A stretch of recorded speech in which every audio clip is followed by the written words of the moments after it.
little over a year ago, I posted a video about a rebuild or some changes I was going to make to the Porsche related to a cracked gear case that I had from a drag strip event. Car puts down power pretty well with all the rear weight bias, and was able to put down like 900 foot-pounds in first, and all of it 1200 second and third. And unfortunately, the ring tried to escape the gearbox, so when the gears mesh, they want to separate as well. Unfortunately, it cracked the gear case.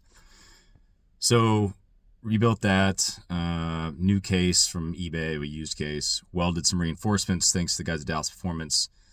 They sent me some pictures of how they have dealt with this in the past, so I did the same. New Hollinger ring and pinion. I planned to update the gearbox to billet 1 through 6 gears as well. But this was end of pandemic, so this must have been early 22, and I just couldn't get the gears for a reasonable cost. 5 years ago, they were $15K, which is still a crazy amount of money for 6 gears plus a cluster.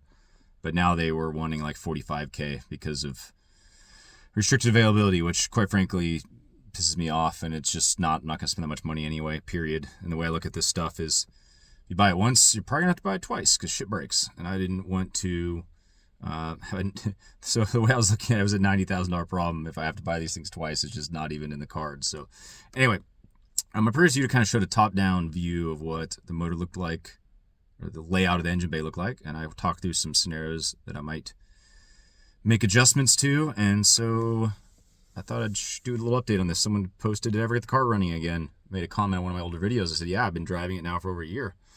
Car was only down for a relatively short period of time. So without further ado, let me show you the engine bay and the changes I made. So here's the business end of the Porsche.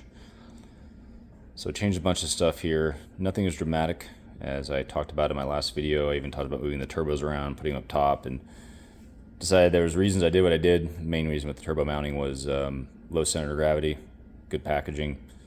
Also didn't want to have to redo a bunch of the structure of the car, but still a lot of changes. I would say, maybe look at some of my older videos, or if you're feeling frisky, head over to Instagram, look at some older pictures, and kind of familiarize yourself with the way it used to look, because it is quite a bit different.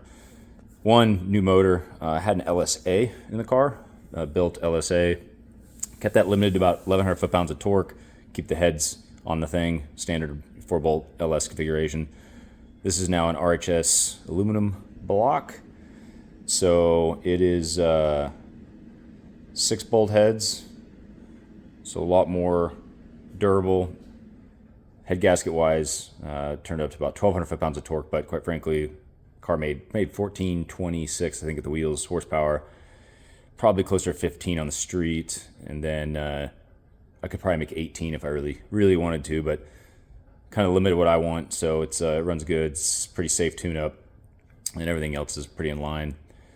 Other big change, I moved the inlets up to the top here, hidden behind these little carbon panels. So there's the turbo inlet for that side, turbo inlet for that side. Tried to make them as symmetrical as possible. The turbos aren't symmetrical, so everything isn't perfect. Made these little closeout panels for the sides, so air kind of is in there. I did take, and these vents now are split into two. You can't see because it's dark. One goes straight to the engine bay, and the other one splits and sends some air up to these little cavities over here, although I don't know how much it does. Ideally, I would remove the quarter glass and put a vent there, a scoop to run air into those cavities, but I don't want the intake noise. Already, you can imagine the car is not super quiet, although it's pretty comfortable inside. I think if I had intakes like on the GT4s running right here, with those big open filters, it would be pretty loud inside the car. So I decided not to do that. And there's plenty of airflow back here. So the other big one is I moved the intercooler to the front of the car. I'll touch on that more here in a second, but now this just scoops air. So the top scoop now goes in, does a 180, and just scoops air into the engine bay. So lots of airflow in the engine bay. This used to be ducted, if you remember, straight down through the intercooler core, which was right here. Then that intercooler heat would come out the back here. So now this is just more airflow through the whole engine bay. So quite a bit of airflow, keeps things happy, keeps things from melting when you're making that kind of power, especially for extended periods of time. So new intake manifold, had to modify the firewall a little bit, new hard lines on top of the motor, just keep it looking neat and tidy. Had to change this brace slightly. It actually has a 1/4 inch. Can't really see now, but the center point's a 1/4 inch taller than the edges. Used to be flat, just to clear the intake, give the motor a little more room. Bigger turbos to make the more power, more efficiently.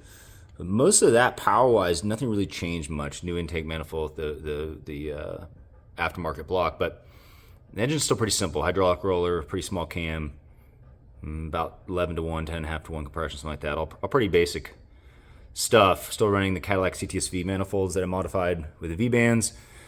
Probably another 100 horsepower and some spool in a proper tubular manifold. That is a ton of work. And who knows what else I'd screw up, because the turbos probably move slightly and everything's so tightly packaged underneath the car. I could see me running into a bunch of headaches. So I opted for now to stick with the current manifolds. They work. Like I said, the car made over 1,400 pretty easily.